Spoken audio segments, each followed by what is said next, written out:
여호와께서 모세에게 명령하신 대로 이스라엘 자손이 모든 역사를 마침에 모세가 그 마친 모든 것을 본즉 여호와께서 명령하신 대로 되었으므로 모세가 그들에게 축복하였더라. 그는 또 성막과 제단 주위뜰에 포장을 치고 뜰 문에 휘장을 다니라.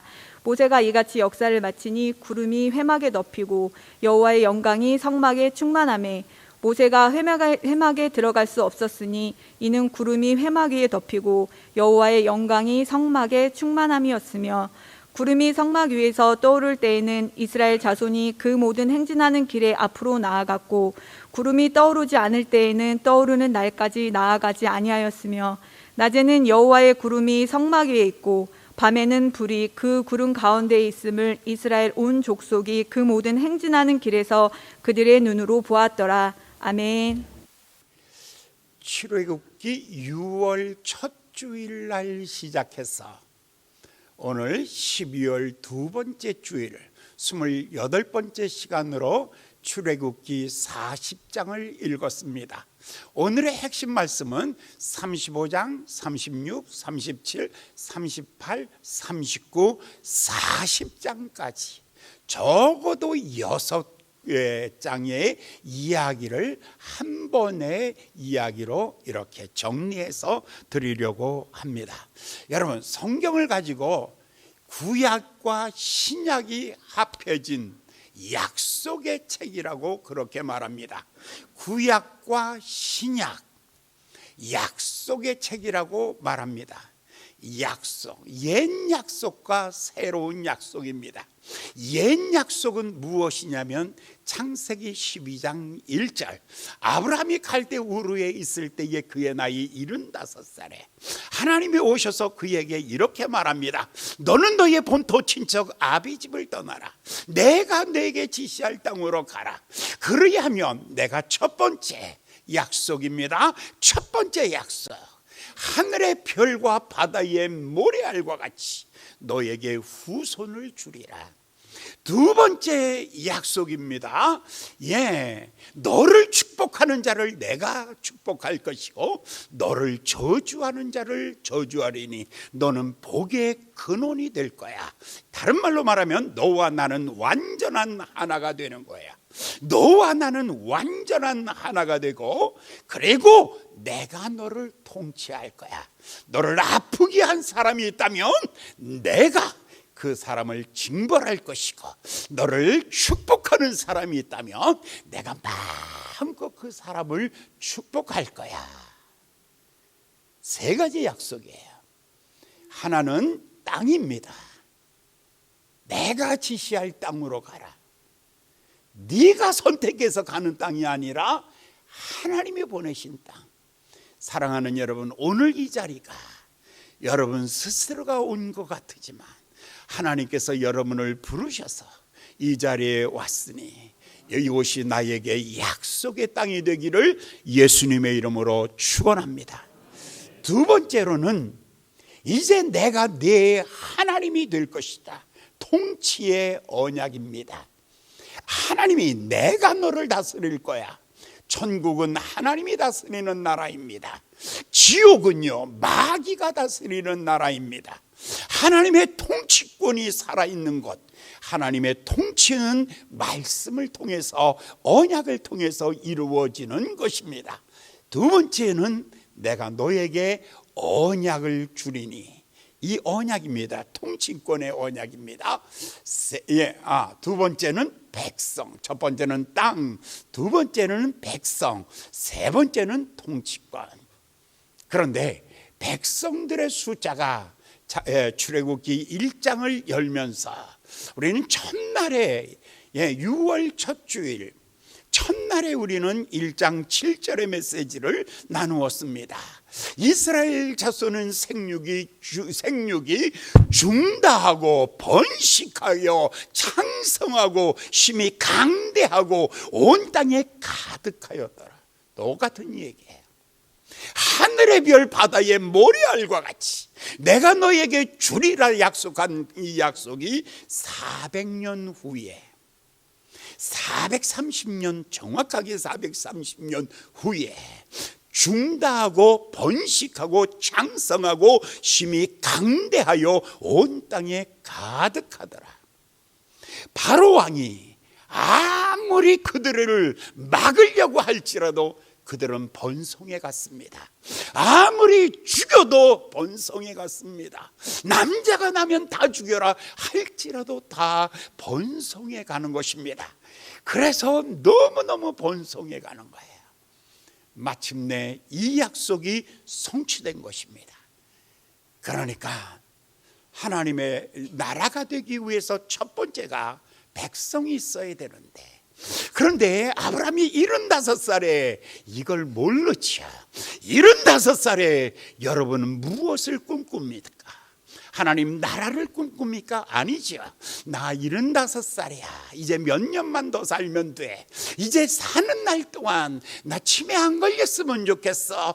더 많이 안 아팠으면 좋겠어. 나 요양병원 안 갔으면 좋겠어. 그냥 내가 생각하고 걷고 먹고 그러다가 죽으면 좋겠어.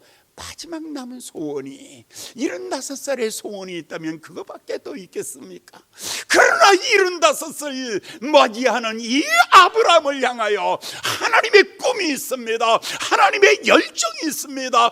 하나님의 비전이 있습니다.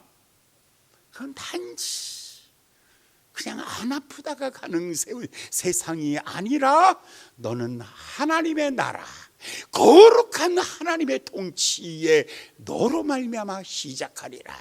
75살에 나로 말미암아 시작하리라. 오늘 사랑하는 여러분, 여러분의 육신의 나이가 몇 살입니까? 그거 숫자에 불과한 것입니다. 여러분 어느 글에 이렇게 써 있어요. 나는 16살 64년 차 경험을 가지고 있는 나는 16살. 둘이 합하면 몇 살이에요? 78세. 78이지만 뜨거운 가슴이 있다는 것. 나는 16살. 몇 년의 경험이 있다고요? 64년의 많은 경험을 가지고 있는 나는 16살 소년.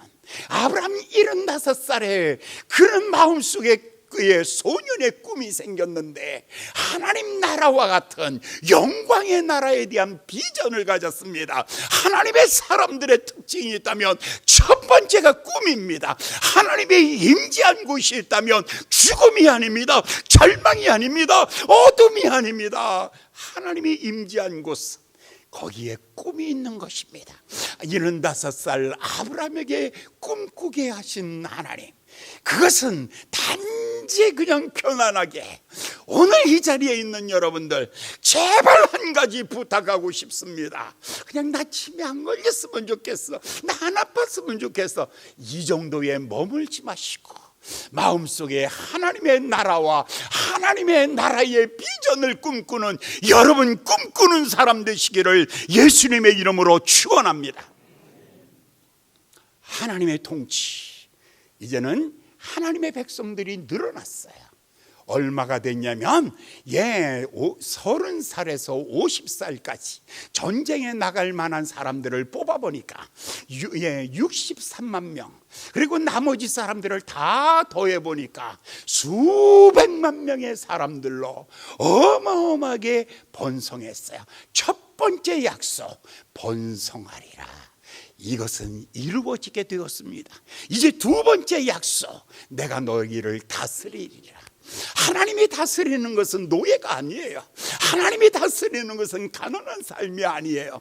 하나님이 다스리는 것은 세상에 짓밟히는 삶이 아니에요.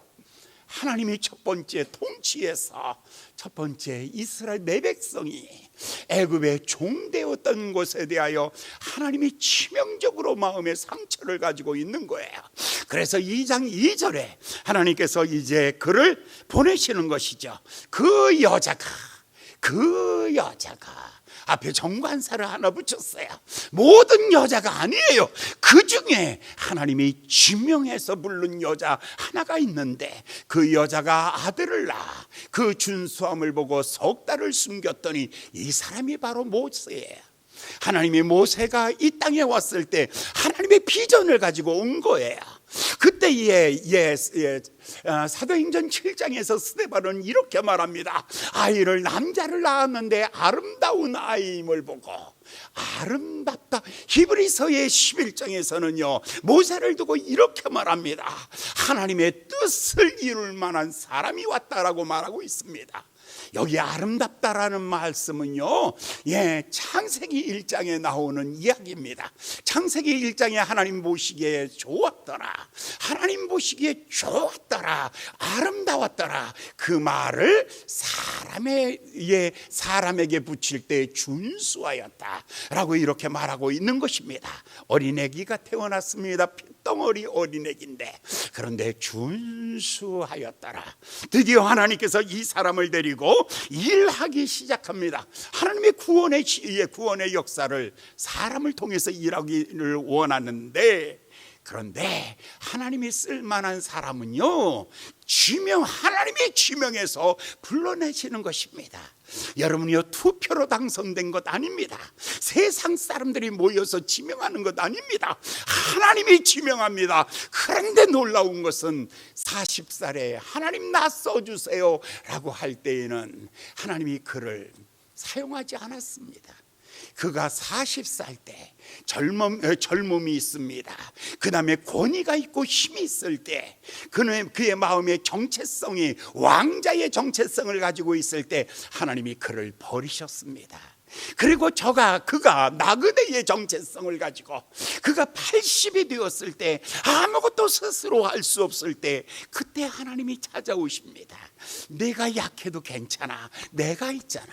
너는 약해도 괜찮다니까 내가 있잖아, 내가 너와 함께 가는 거야 라고 하면서 하나님께서 모세를 불러내셔서 백성의 지도자로 세우십니다.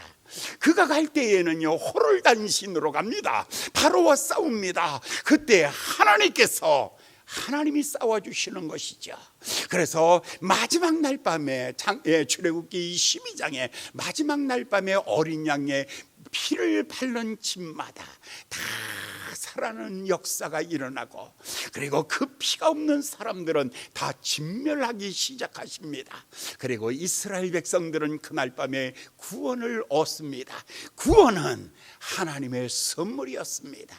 하나님의 선물로 구원을 얻었고, 그는 홍해를 건너고, 그리고 홍해를 건너서 그들은 광야를 가면서 하나님의 통치를 경험하고 있습니다. 하나님의 통치는 인도하심입니다.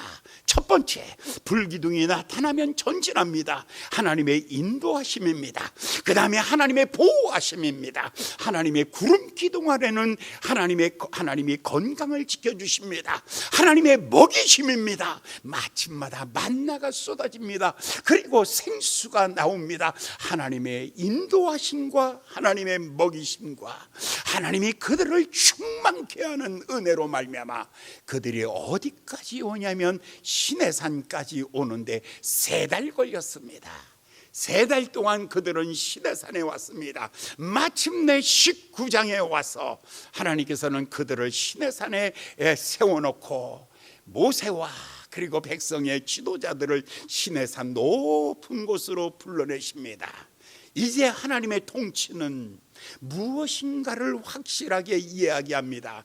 하나님의 통치는 법치입니다. 대충 사람의 생각이 아니라 하나님의 법입니다. 하나님의 법은 2가지로 정리되었습니다. 하나는 하나님 사랑하고 하나님을 경외하며, 또 하나는 이웃을 내 몸같이 사랑하라. 이 2가지를 묶어서 우리는 십계명이라고 말합니다.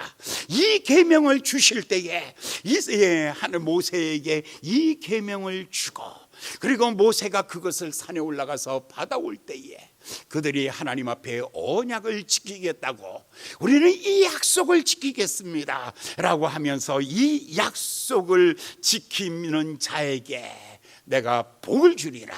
20장 5절에 보면 그것들에게 절하지 말라, 그것들을 섬기지 말라. 나 여호와 너의 하나님은 질투하는 하나님인지 나를 미워하는 자에게 죄를 갚되 아비로부터 아들 3, 4대계까지 이르게 하거니. 와 6절, 나를 사랑하고 내 계명을 지키는 자에게는 1000대까지 은혜를 베풀리라.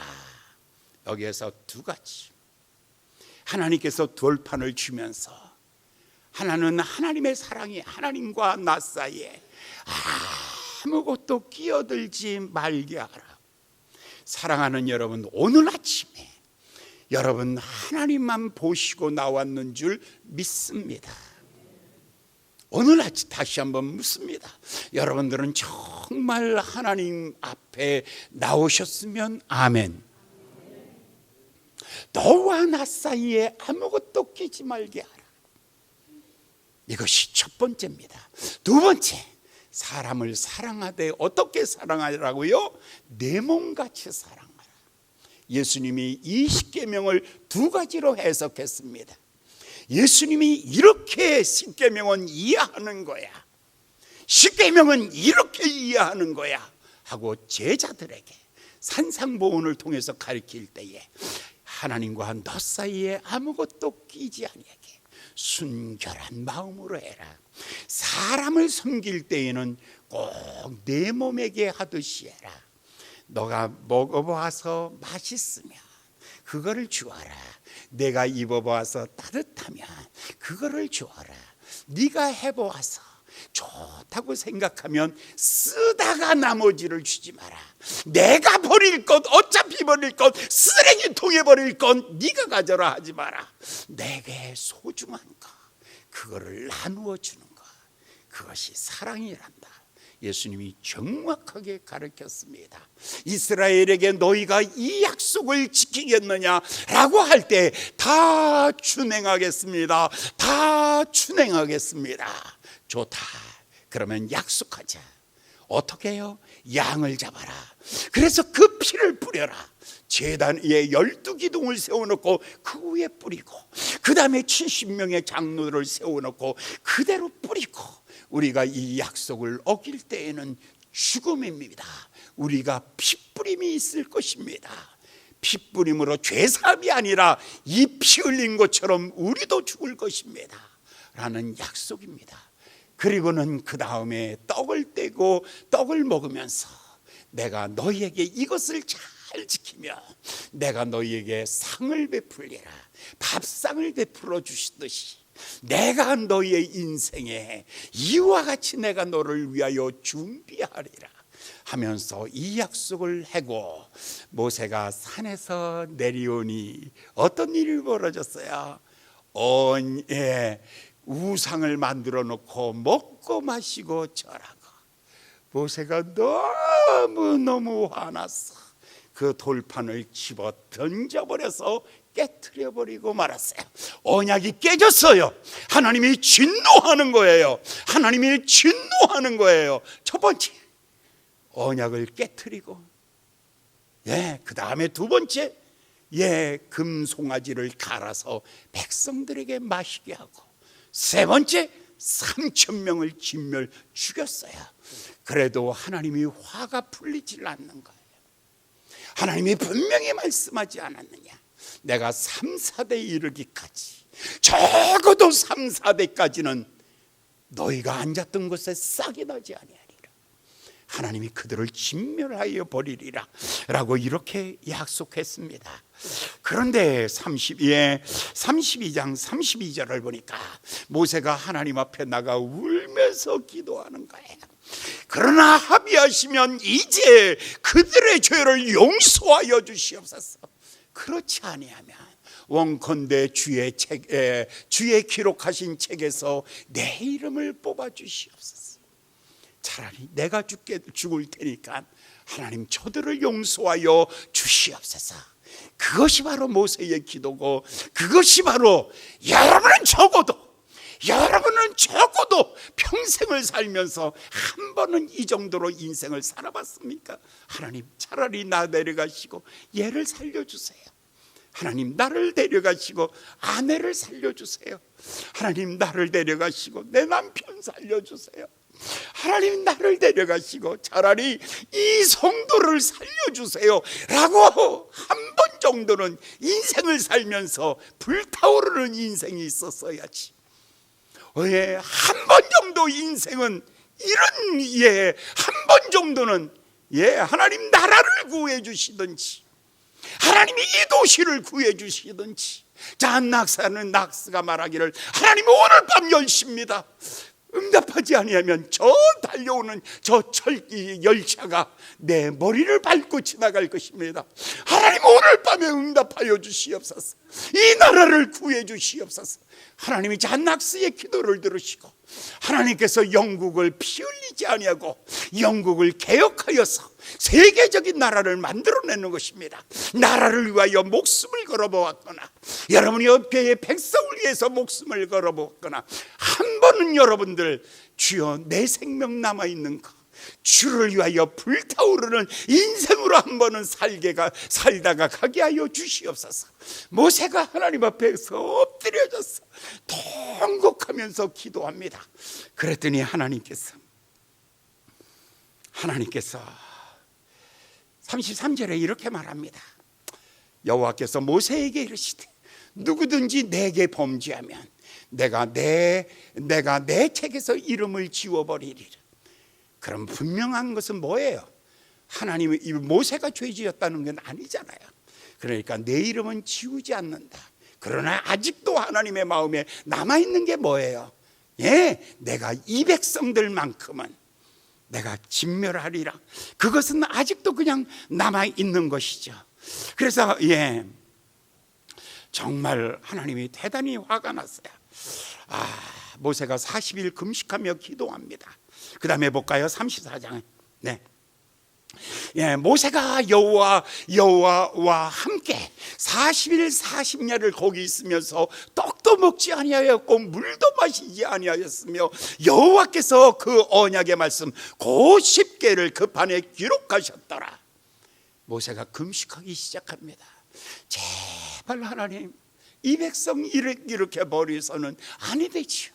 그랬더니 하나님이 다시 모세가 깨트린 그 두 돌판을 다시 하나님이 돌판에다가 글을 쓰시기 시작합니다. 그 돌판에 기록하셨더라. 그래서 하나님께서 그 돌판을 이제 그 모세에게 주는 것이죠. 그런데 모세가 그 다음에요. 모세가 드디어 이제는 이 모세가 산에서 내려오는 거예요. 돌판을 가지고 내려온 거죠. 돌판을 가지고 내려와서 모세가 백성들에게 쫙 돌아보면서 이제는 이것이 하나님의 메시지입니다.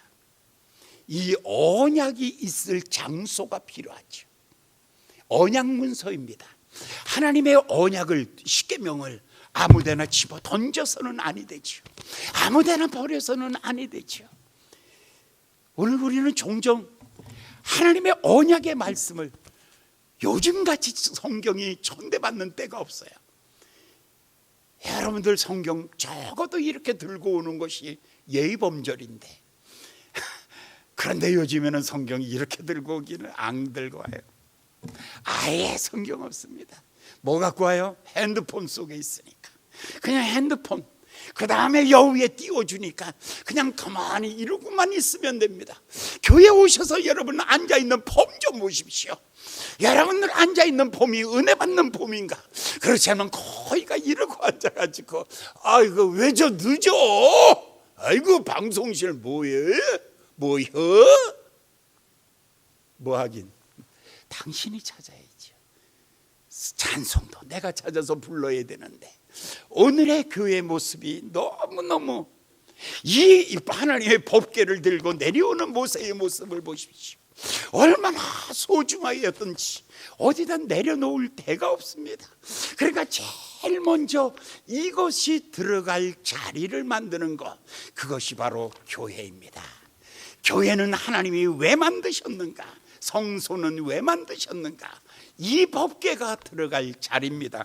법궤, 이 말씀이 들어갈 자리입니다. 그렇기 때문에 여러분들 우리가 정말 소중히 교회가 소중히 여기는 것이 뭐냐면 하나님의 말씀입니다. 바로 법궤입니다.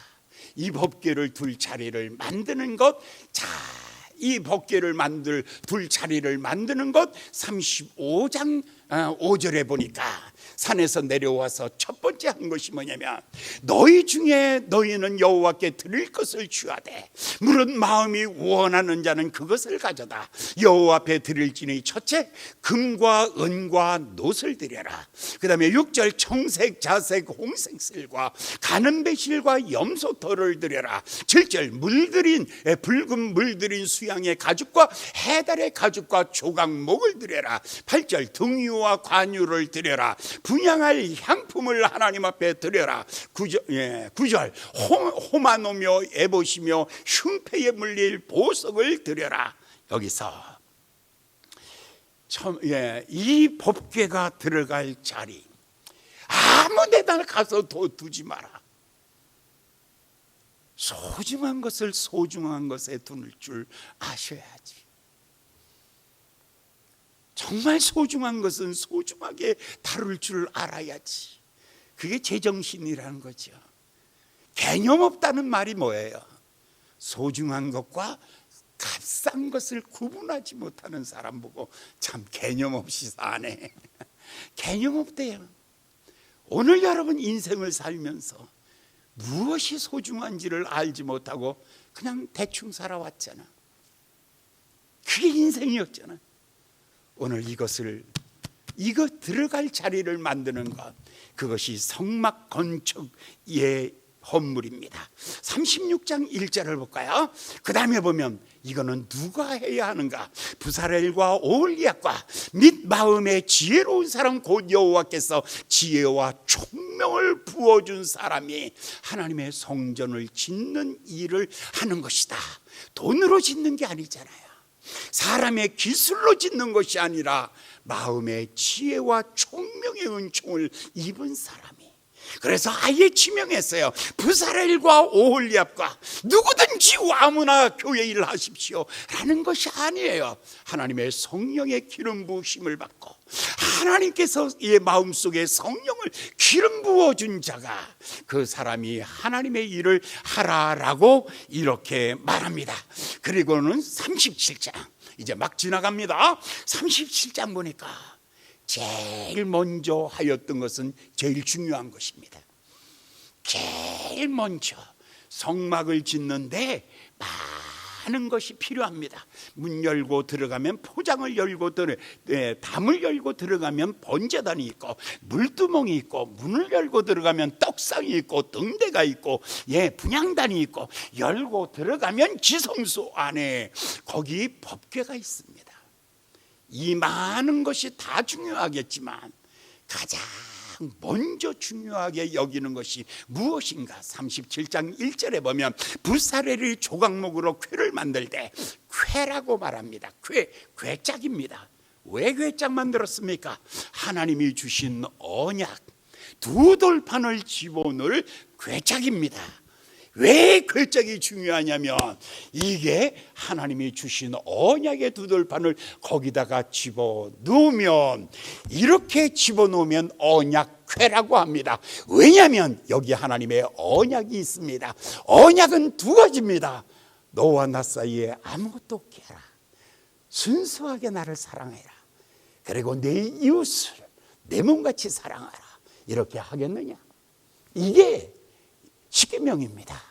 이것이 들어가 있는 돌판을, 하나님이 직접 쓰신 이 돌판을 하나님이 모세에게 주셨고, 모세가 이것을 간직하고 있다가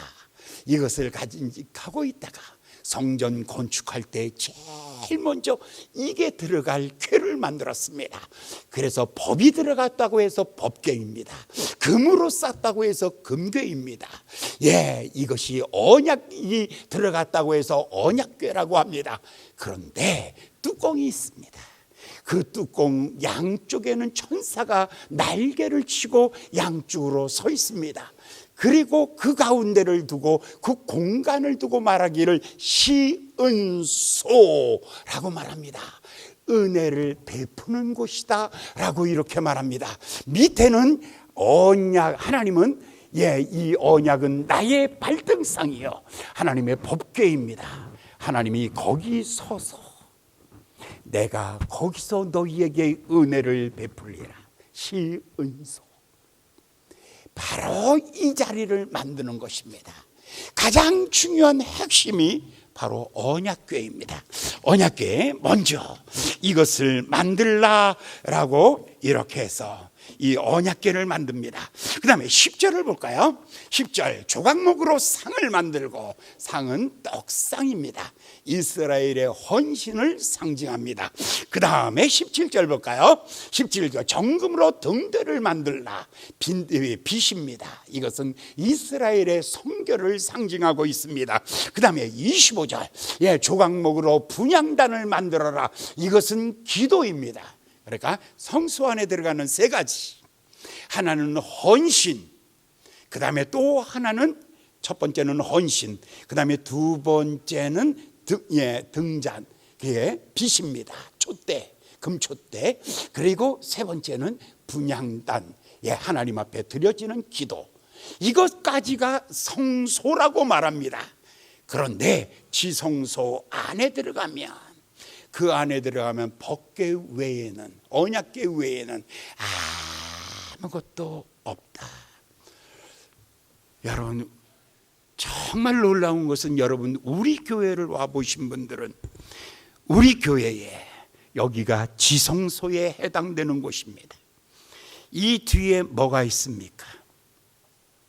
의자가 있습니까? 없습니다. 이 뒤에 무슨 구호가 있습니까?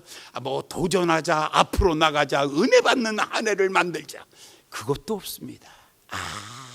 아무것도 없고, 여기는 딱 하나, 중앙에 강단 하나가 있습니다. 그리고 강단에 펼쳐져 있는 성경책 하나입니다. 여기서 제가 서서 하는 것이 다 뭐냐면, 은혜의 시은소, 은혜를 베푸는 말씀을 선포하고 있는, 지금 모세가 만들고 있는 성막의 모습입니다. 성소, 여기는 성소라고 말합니다. 여기는 세 가지가 있어야 됩니다. 여러분의 성결의식입니다. 성결입니다. 그 다음에 여러분의 헌신입니다. 성가대가 헌신하고, 이게 전부 다 헌신입니다. 그 다음에 떡상 헌신입니다. 그 다음에 분향단, 성도들의 기도가 어디 있어야 되냐면, 기도 많이 하고 싶다고 해서 지성소에 들어와서 기도하는 게 아니에요. 기도는 성소 안에서 이루어지는 사건이에요. 헌신은, 여러분의 헌신이 어디서 이루어지냐면 이 성소 안에서 이루어지는 거예요. 지성소 안에서는 오직 한 가지, 딱 한 가지, 하나님의 말씀만 선포되어지는 거예요. 그 다음 성경 38장으로 넘어가면 그 마당이 나오죠. 마당에 보면 번제단, 우리의 원제를 피뿌림을 통해서 제단에다 피를 뿌려서, 그리고 태움으로 원제가 사라지고, 그 다음에 8절, 그 다음에 보면 놋으로 물두멍을 만들고, 번제단을 통과하고, 그 다음에 놋의 물두멍을 통과해서 우리의 자범죄를 다 씻고 난 다음에 성전 안에 들어오신 것입니다. 구약 같으면 여러분 못 들어올 사람 많은데 참 기적적으로 여기 들어왔다. 한번 따라하세요. 내가 여기 앉아 있는 거 참 놀라운 기적이다. 이미 우리는 바깥에서 뭐부터 했다고요? 마당을 통과해 들어올 때 어린 양의 피뿌림을 통해서 우리의 원죄가 사함받고, 성전을 들어오면서 우리의 모든 자범죄가 사함받고, 그리고 이 안에 들어와서는 의장, 회장 싸우는 것이 아니라 딱 세 가지, 성도의 헌신과 여러분의 성결한 삶과, 그리고 나라와 민족과, 그리고 우리를 위한 기도만이 있는 곳, 그것이 바로 성소입니다. 그것을 통과해서 안으로 들어오면 여기를 가지고 지성소로 말하고, 그리고 여기서는 오직 은혜 베푸는 말씀 한 가지 외에는 아무것도 해서는 아니 되는, 오직 하나님만 임재하는 곳, 바로 이것이 지성소입니다.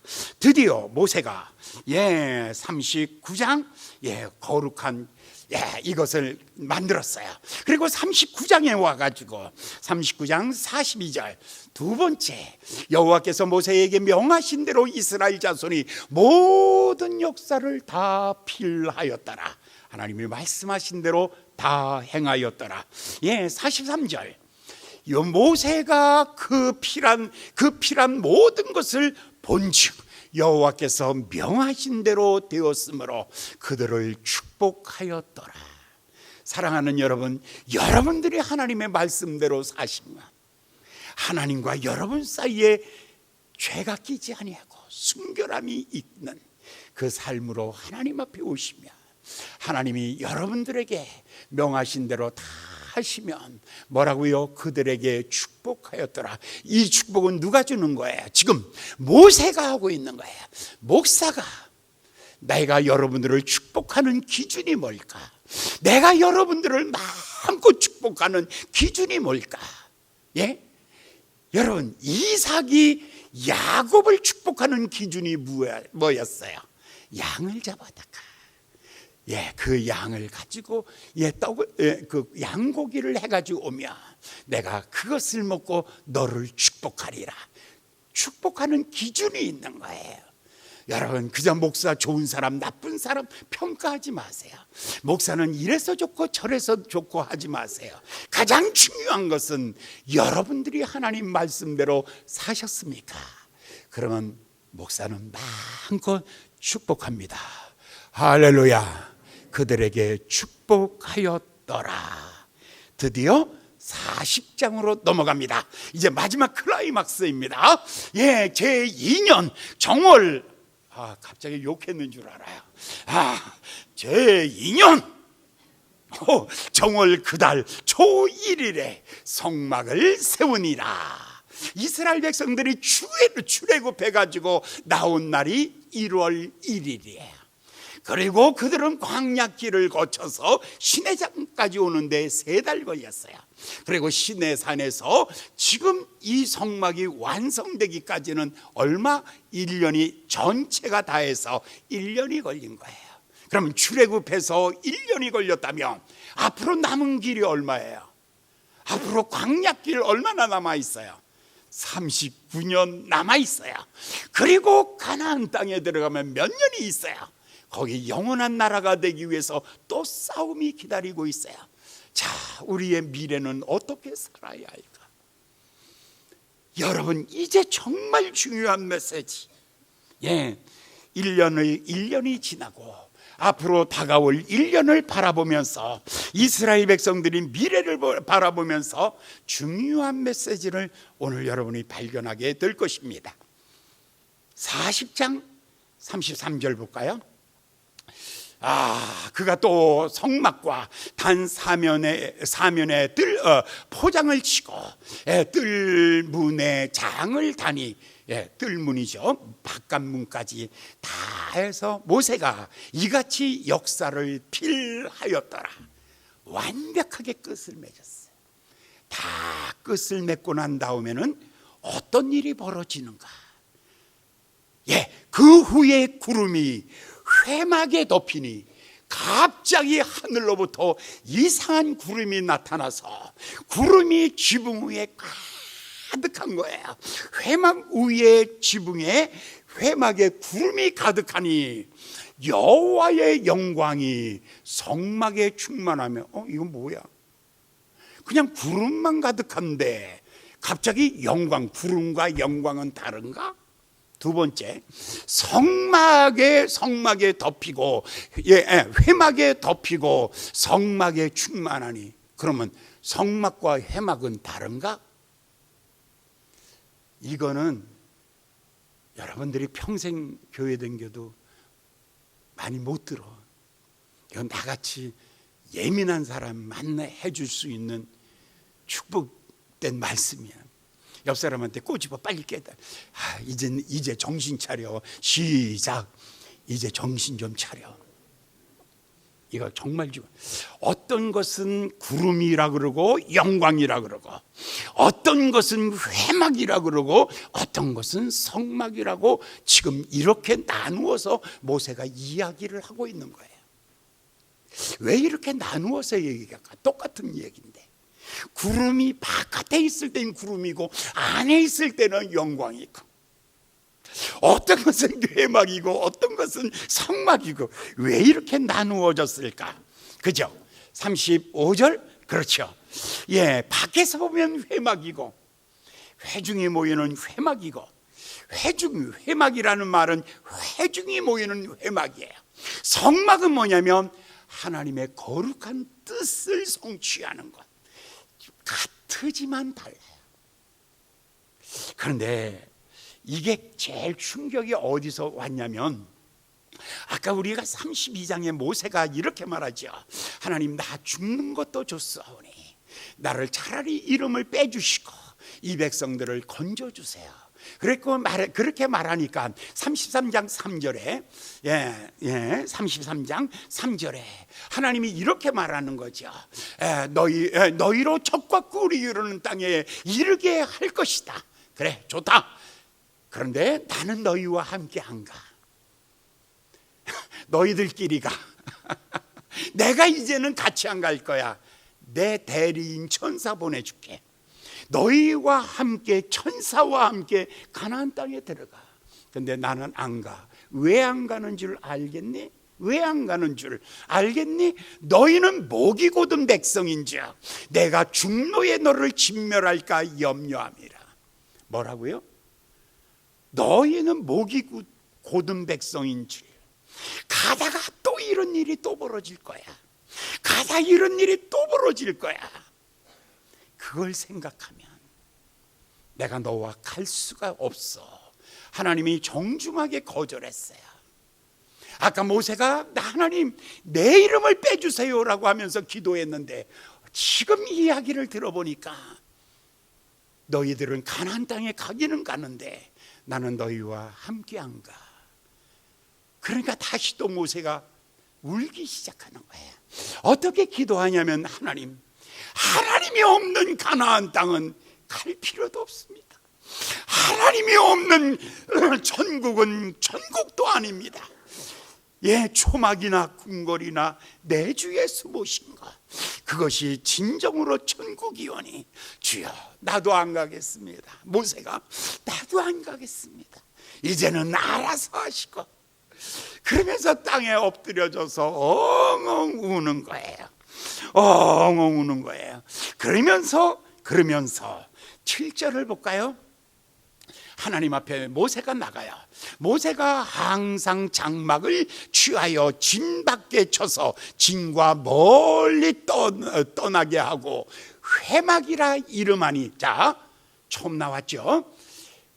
그 전에 성막은 안에 있었어요. 그런데 언약궤가 없어요. 하나님이 화가 나서 떠났어요. 그랬을 때 이것을 이름 붙여서 뭐라고요? 성막이 아니라 회막이라고 이름 붙였어요. 7절을 보니까 진 바깥에 나가서 회막을 쳤다라고. 8절을 읽어볼까요? 8절, 모세가 회막으로 나갈 때에는 백성이 다 일어나 자기 장막문에 서서 모세가 회막에 들어가는 것을 보았더라.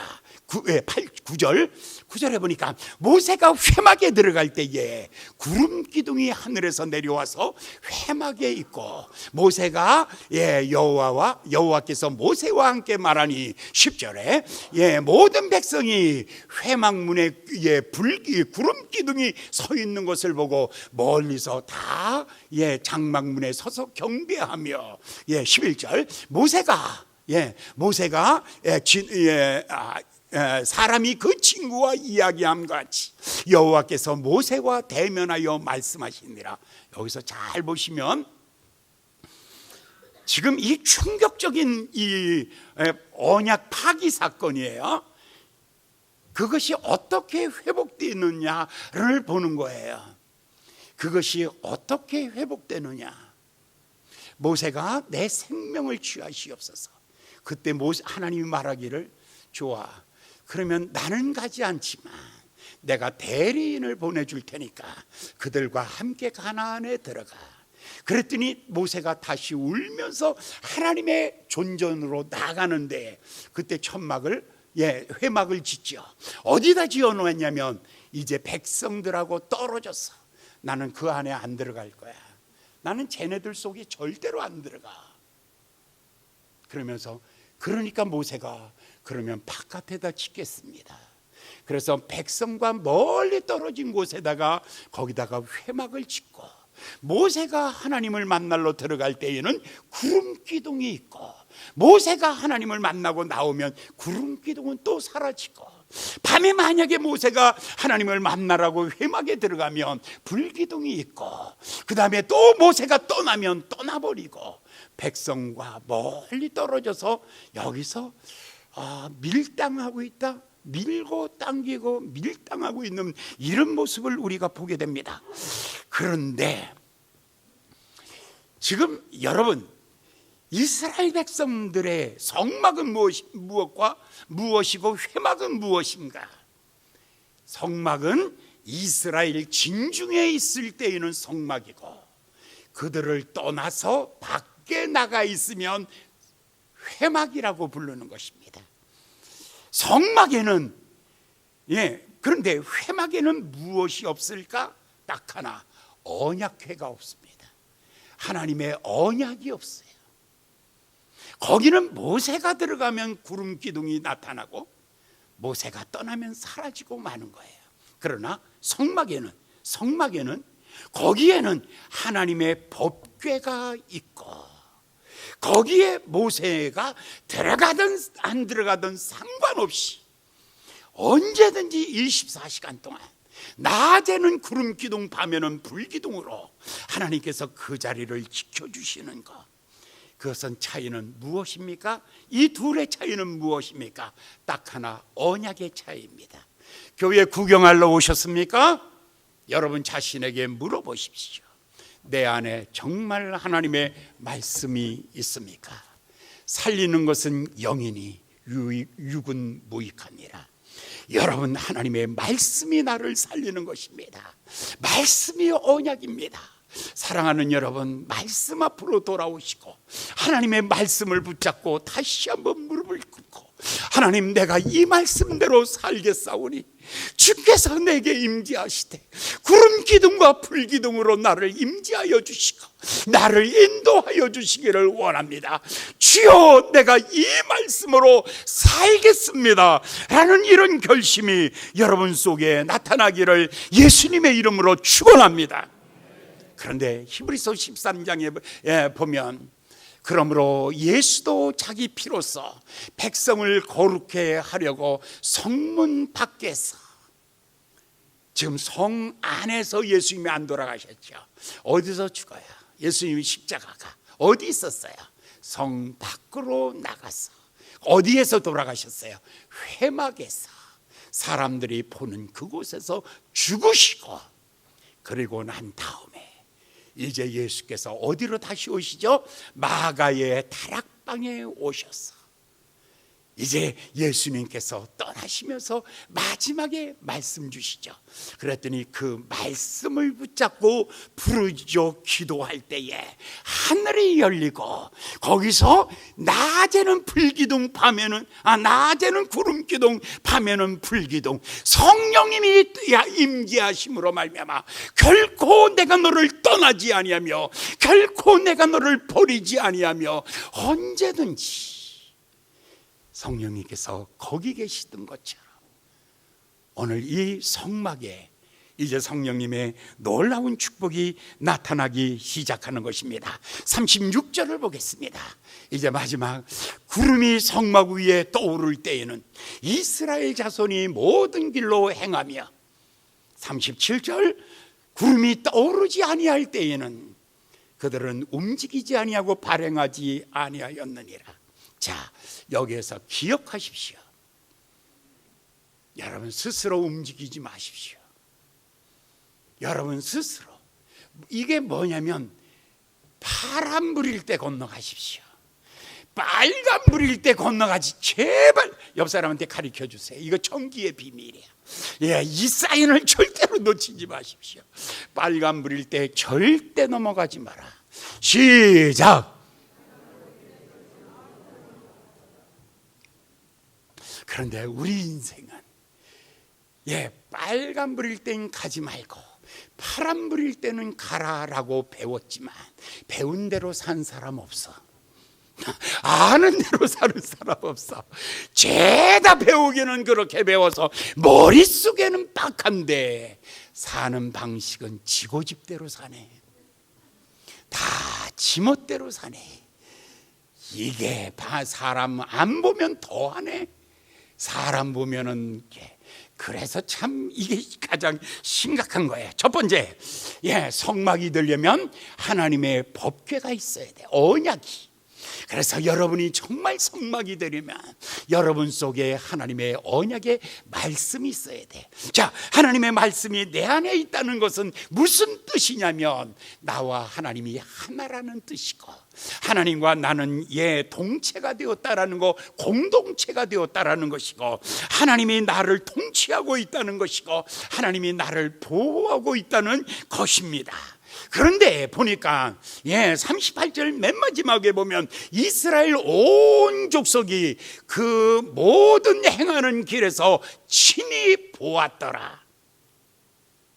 자, 이스라엘 백성들이 있는 곳에 낮에는 구름 기둥이 쫙 덮여 있고 밤에는 불 기둥이 나타나서 쫙 있는 거예요.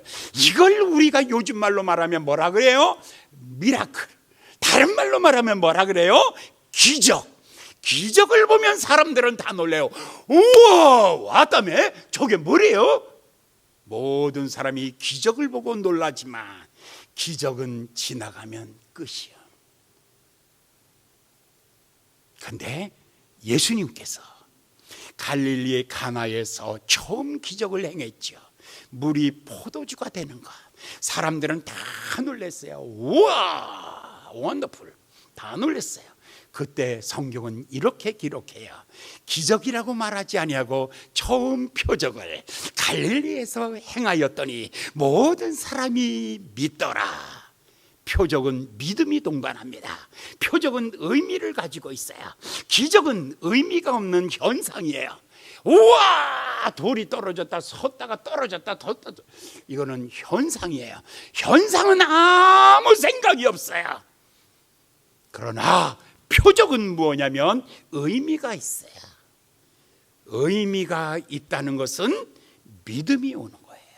어떤 사람은 예수님이 십자가에 달려 죽으셨다 부활하셨다. 그것이 기적이에요. 우와. 그러나 아무런 감동이 없어요. 그러나 어떤 사람에게는 예수님의 십자가의 죽으심과 부활, 그것이 표적이에요. 하나님이 나를 사랑하시며 나를 이와 같이 구원하시리라는 하나님의 표적으로 받아들이는 자는 강보에 쌓여 누인 아기를 보리니 이것이 너희에게 주는 나의 표적이니라. 강보에 쌓여 누운 아기를 보리니 이것은 나의 뭐라고요? 표적이니라. 사랑하는 여러분, 회막은 언약이 없어요. 언약이 없는 곳에는 그냥 구름이에요. 그냥 불이에요. 그것은 기적이에요. 오늘이 지나면 다 잊어버릴 거예요. 그러나 성막, 언약, 하나님의 말씀을 가지고 인생을 살아가는 사람에게는 그 기적, 그것은 표적이에요. 어떤 표적이냐면 하나님이 나와 함께 계시고 하나님이 나를 인도하여 주시고 하나님은 나를 축복하여 주시나 결코 내가 너를 버리지 아니하며 결코 내가 너를 떠나지 아니하며 너는 내 것이야 하는 하나님의 표적입니다. 오늘 사랑하는 여러분 마음속에 이 표적 꼭 갖기를 예수님의 이름으로 축원합니다. 기도하겠습니다. 자비로우신 귀하신 아버지 하나님, 오늘 주신 귀한 말씀을 마음에 새깁니다. 이 말씀이 저희들 삶 속에서 큰 역사를 이루어가는 놀라운 기적과 같은 말씀이 되게 하여 주시옵소서. 예수님의 이름으로 간절히 기도하였나이다. 아멘.